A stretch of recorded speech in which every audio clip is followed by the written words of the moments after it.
send more weapons to Ukraine, as you said last night. Last week, the Pentagon paused some shipments of weapons to Ukraine. Did you approve of that pause? We wanted to put defensive weapons because Putin is not treating human beings right. He's killing too many people.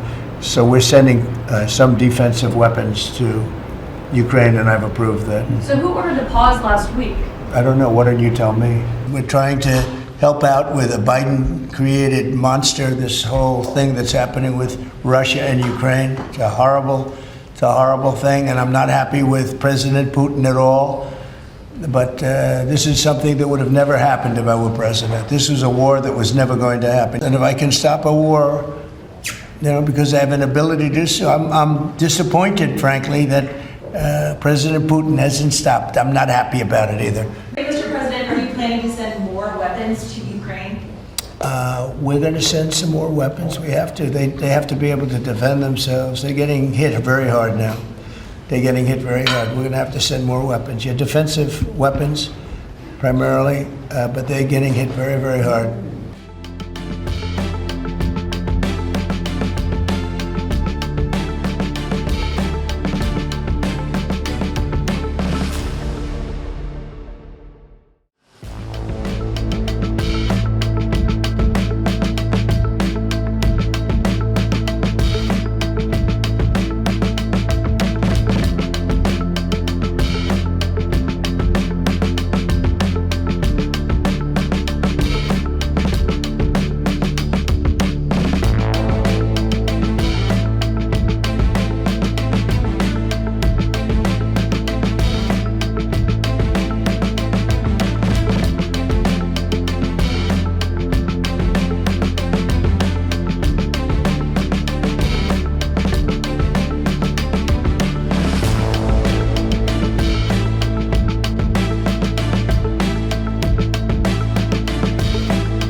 Thank you very much. We've had a tremendous 6 months, and we've had a tremendous 2 weeks, which now is, I guess, 3 weeks.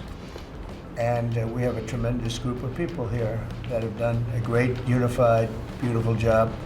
I want to, in particular, because of what she's gone through this last few days, done an incredible job. As you know, Christy, I'm going to ask you to say a few words about Texas.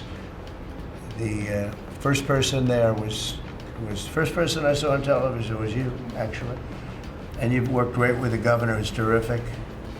And you might want to tell a little bit about the trials and tribulations, but we appreciate the job that you and everybody have done. You had people there as fast as anybody's ever seen. So really appreciate it. We all do, and maybe you could say a few words. Well, thank you, Mr. President. I want to thank you for your leadership. Texas is strong, and the people of Texas are incredibly strong. They've gone through something that is absolutely horrific, and it is heartbreaking to watch these families suffer the way that they are. As soon as this flash flooding event happened, the governor has activated his emergency responders. Nim Kidd is his emergency management director, who is incredible, and has immediately worked with the local first responders to get help to individuals and get them evacuated, put requests in to me. They were there to rescue people, find people who were still alive, and to reunify them with their family members. We as a federal government don't manage these disasters. The state does. We come in and support them, and that's exactly what we did here in this situation. FEMA went to an enhanced level immediately, but as soon as you signed the major disaster declaration, we were able to get them resources and dollars right away, just like you envisioned, through state block grants to help them with cleanup. And we're still there in presence, and FEMA's been deployed, and we're cutting through the paperwork of the old FEMA, streamlining it much like your vision, of how FEMA should operate, and it's been a much better response to help these families get through this terrible situation. We still are looking for people.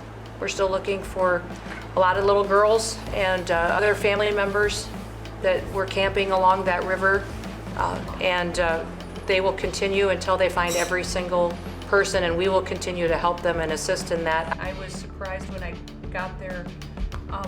I had walked through the cabin where all the little girls died, and I had kind of fallen apart in there, but I walked out of the cabin, and a gentleman was standing there, and he said, that man over there needs a hug. And so I walked over to him and I hugged him and I said, do you work here? And he said, no, my little girl was in that cabin. And he said, and I just found her best friend about an hour and a half ago. She had passed away. And he just fell apart. And so then we just hugged and talked for probably an hour about that. But then there was another, the grandpa was there looking for his granddaughter.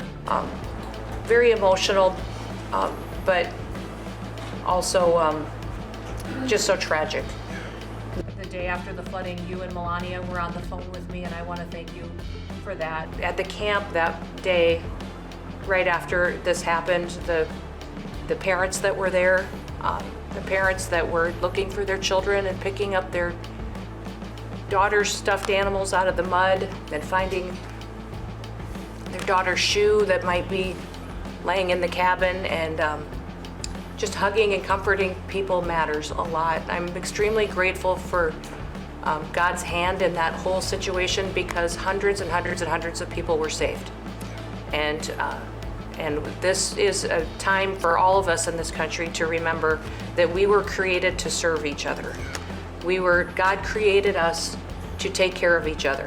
And that when we do that, we are happier, we are more fulfilled, and we can walk alongside people on their worst day and help them get through it and come out the other